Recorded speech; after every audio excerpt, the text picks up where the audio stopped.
Ето с майчето започваме дългия път към Варна, но понеже има много затворени тунели, почти всички в автомагистрала Хемус, която ни е набор.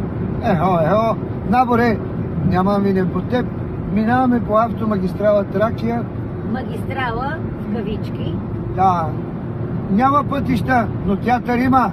Няма хора, никой не работи. Никой. Никой. Никъде.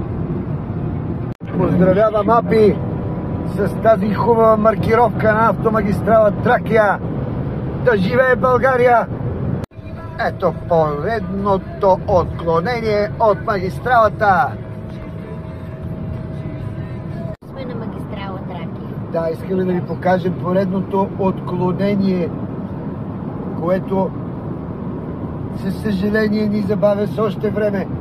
Но, когато построят магистрала Хемус, ще сме супер!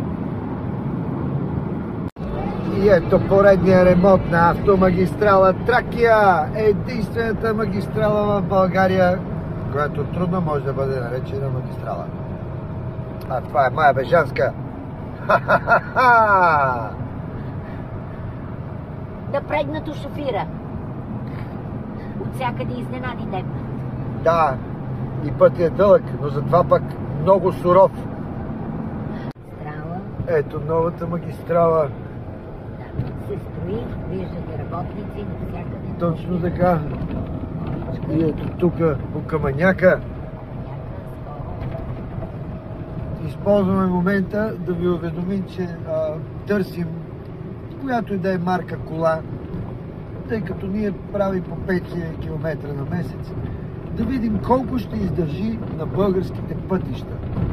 Аз и Мая, която и фирма да е, пак казвам, няма да се обидим, да ни дадете чисто нова кола и да ви покажем колко са хубави пътищата на България.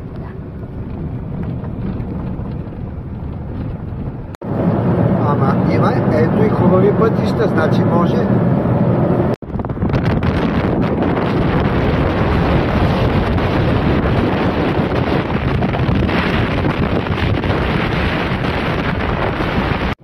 И след 5 часа и половина бясно каране накрая сме във Варна!